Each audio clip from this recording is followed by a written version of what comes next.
தமிழக மக்கள் மட்டுமின்றி அரசு ஊழியர்களையும் வாட்டி வதைக்கும் விடியா திமுக அரசுக்கு அதிமுக பொதுச் செயலாளர் கடும் கண்டனம் தெரிவித்துள்ளார்.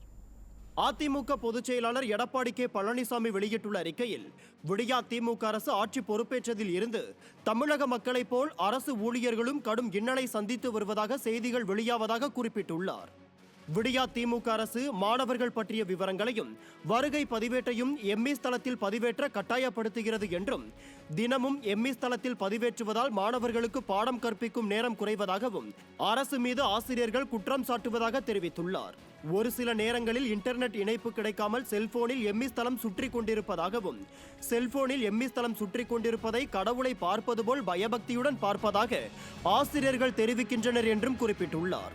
காவல்துறையில் பணிபுரியும் காவலர்களை ஆளும் கட்சி நிர்வாகிகள் மிரட்டி வருவதாகவும், வருவாய்த்துறை ஊழியர்கள் மீது மணல் திருட்டு கும்பல் கொலைவெறி தாக்குதல் நடத்துகிறது என்றும் அதிமுக பொதுச் செயலாளர் தெரிவித்துள்ளார். கைத்தறி பணியாளர்கள் மனித உரிமை மீறல்களுக்கு ஆளாவதாக கண்ணீர் மல்க மாநில மனித உரிமை ஆணையத்தின் கதவை தட்டியிருப்பதாகவும், உயர் அதிகாரிகளால் தாங்கள் நசுக்கப்படுவதாக புகார் தெரிவித்ததையும் குறிப்பிட்டுள்ளார். அரசு துறையின் ஊழியர்கள் மனித உரிமை ஆணையத்தில் புகார் செய்திருப்பது இதுவே முதல் முறையாகும் என தெரிவித்துள்ள இவர், இதுவே பொம்மை முதலமைச்சரின் நிர்வாக திறமையின்மைக்கு சான்றாகும் என குறிப்பிட்டுள்ளார்.